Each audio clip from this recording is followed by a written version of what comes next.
Hi everybody, welcome back to my channel. Today is Vlogmas day 22 and I wanted to see if you wanted to join us as we decorate our kitchen for Christmas. This is also a few tips on deep cleaning. Like I said when we were doing the bathroom, that I take this opportunity usually before Thanksgiving, but I've been under the weather and busy.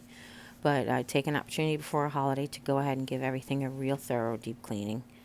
Um, this is the Dollar Tree window cleaner. Um, that is just multi-purpose. It's with ammonia, as we talked about the other day. Since I don't basically ever have raw meat on my counter, if I do, I disinfect with the bleach kitchen cleaner for disinfecting purposes. But this is just really great on all of the grease that settles behind your Keurig and on your counter stove, on your counter stoves. Nope. On your backsplashes and such. And I'm just using disposable paper towels, as we talked about before. It's funny because there's so much talk about paper towels versus washing a reusable rag. Both use environmental resources that we probably shouldn't be, but then it's sort of like, then what do you choose? Um, Yeah, so it's a tough call. You guys do what feels best for you.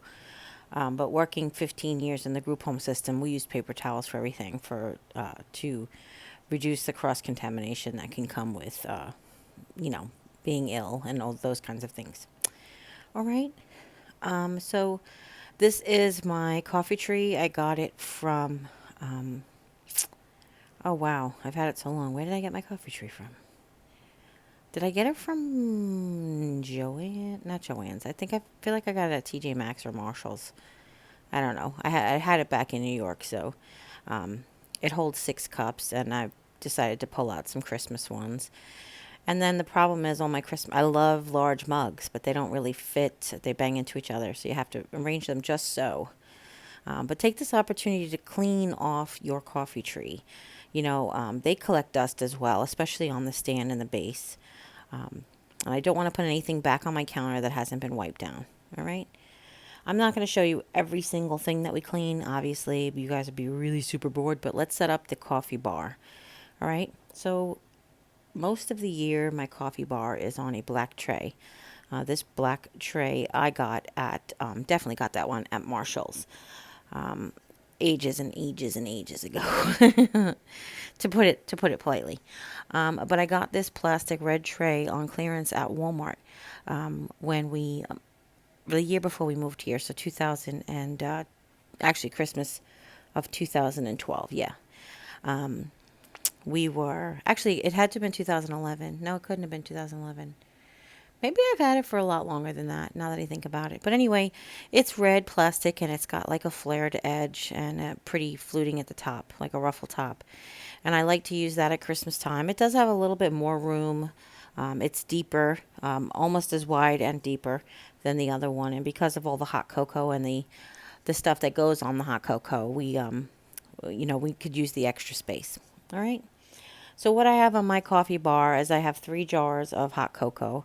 If you've been with the channel since day one, you actually saw me put these together for you as one of my very first videos, creating a coffee bar. But what I did was I got these apothecary jars with snowflakes on them from my sister and sister-in-law. Hi, Jane, Kathy.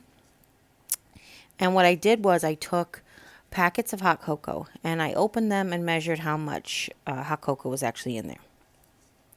Then what I did was I dumped all the packages into the apothecary jar, wrote the recipe on a sticker on top so that everybody could make their own but still have it all together.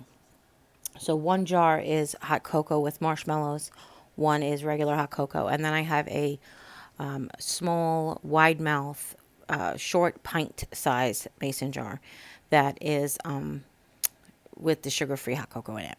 Okay? And I take this opportunity to wash my old apothecary jars. These are from Dollar General. They have a spring theme on them with flowers, and they're pink, and I pretty much kept them out since the springtime. All right. And once I've cleaned them, I put them away. I don't have tons of storage for different things. I think I only have 2 sets of the apothecary jars for the hot cocoa. But what I do when it's not cocoa season, when it starts to get warm, I put the hot cocoa into Tupperware containers or lock and lock containers, and I store it away. And this has been the original, not, it really hasn't been the original hot cocoa. We've used quite a bit of it, and I've replenished it over time. So it doesn't go stale in these jars. It hasn't gone stale for me anyway. Okay.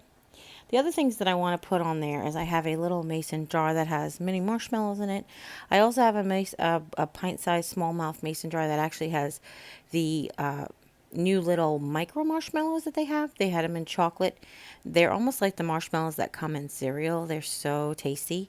And because I'm not really supposed to have all that extra sugar, those are the ones that if I have to have marshmallows, those are the ones that I put in my hot cocoa since they're so small. I don't put quite as many, so that's good.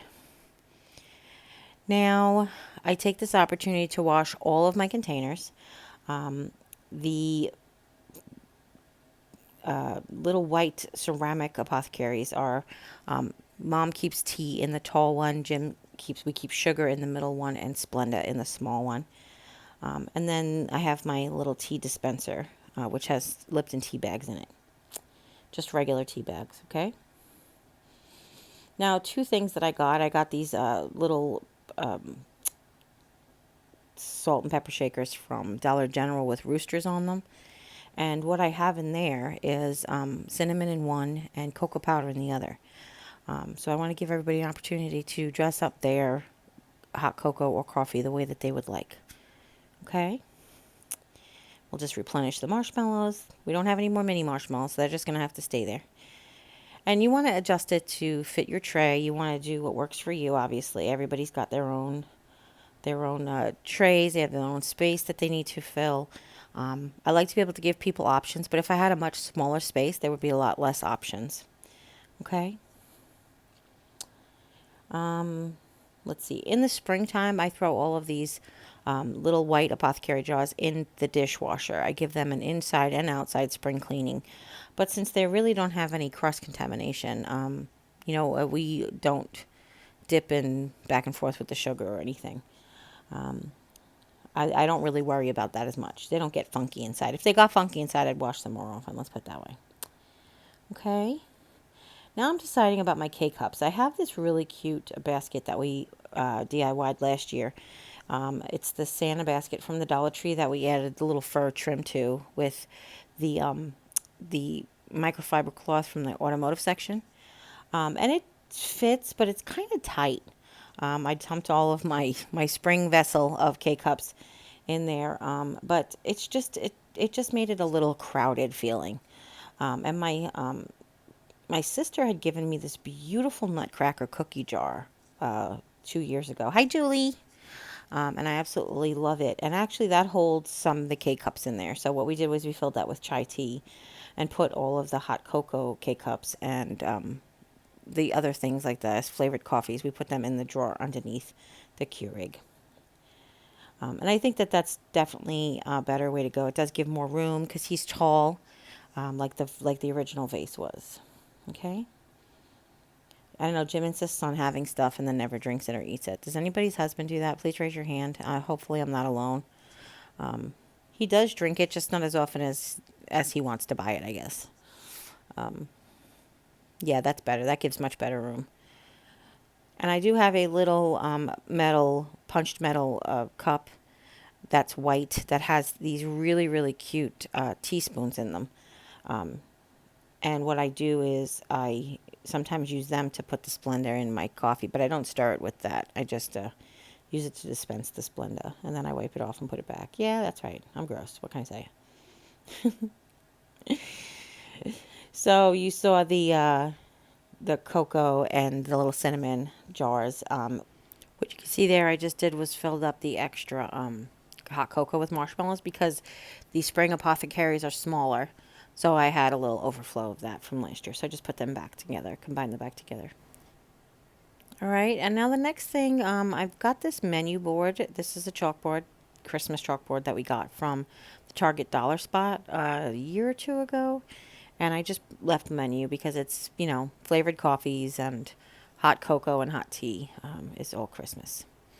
So this is a vintage Santa Claus on a sleigh that I got at the Dollar Tree. Vintage looking, psych.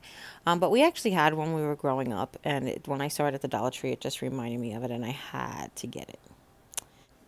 So last year I got these really cute glass jars with lids from the Dollar Tree. They say Merry and Bright on them. They had a few different ones, but I picked out the ones that said Merry and Bright on them, and I really like them. So I'm just dusting them off. I always put things back clean, but then I also clean them when I take them out because who knows what's happening up there or out there. But I want to always just wipe it down. And if unless I'm going to use it actually for food, I'll run it through the dishwasher. Otherwise, I'll just wipe it down for any dust or grease that might have settled in the storing and the newspaper ink. Okay. And eventually, I'll have Jim store those on the shelves, the black shelves next to the sides of the china cabinet. But what it was time to pull out was the Christmas straws and put away the spring straws. These are red with white stars and red and green foil stripes. I use the red with white stars for the 4th of July Americana coffee bar as well. But I don't have any for autumn, so I brought the spring ones back out for autumn. And we don't really use these straws for drinking. What I do is I leave them for my guests. If anybody wants to stir stuff without a spoon, or wants to use a straw for if they make iced coffee or something. Okay? They're really, really nice paper straws, by the way. I don't know if you guys know that. So the next thing, I'm going to create some more of my cinnamon Splenda blend. I have this little mini shaker mason jar from the Dollar Tree. We bought some for the wedding last year, and I had bought myself some too, because gotta, you know. And I'm just making 50% Splenda, 50% cinnamon, and I'm just eyeballing it. It's not exact measurements. Some people like to do more cinnamon. Some people like to do more sugar. Basically, it's cinnamon sugar for anybody who can't have sugar. We have a really cute antique shaker jar that was Jim's grandma's, and that's what they keep their cinnamon sugar in. But I like this for my Splenda sugar. I put it on my French toast and sometimes on toast with butter. Okay. So now that the counter's cleaned off and the coffee bar is all set up, coffee/hot cocoa bar. That's that.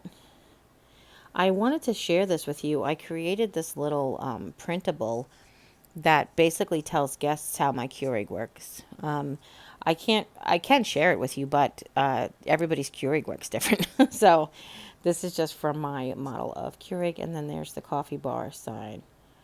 So the last, other than the dish towels and the magnets on the refrigerator, which I didn't share with you guys, but like I said, I didn't show everything. Given the kitchen a deep cleaning, I put up the kitchen towels and kitchen pot holders, and then we have this cute little magnet set from the Dollar Tree that's got the nativity on it that goes on the dishwasher. The last real Christmas items are here in this decor box, and what they are is I have a set of Christmas Temptations. They're beautiful, absolutely beautiful. These are soup and sandwich sets with little tiny covers with little cardinals on them, and I also have 2 serving dishes, which we have never used the soup and sandwich. We've used the sandwich plates for serving, but we've never used this. Actually, I take that back. Last Christmas, we used the serving bowls as well. I forgot. We put like little vegetables in there instead of soup. That's what I was trying to say. I never used them for soup and sandwiches. That's what I was going to get to. But Jim is going to be very careful, and he's going to decorate them on the top of the shelves. What you also missed was he took the opportunity to take down the Temptations that was there to wipe down the shelves, and he brought me the little birds and stuff that I have up there on a regular basis, and we cleaned everything off. Nothing goes in the middle on the middle cabinet, but we still took everything off the middle cabinet to wipe it down, to dust, and to degrease. Like I told you, I try to do that twice a year with his help or mom's help. It depends on who's actually helping me that day. Okay.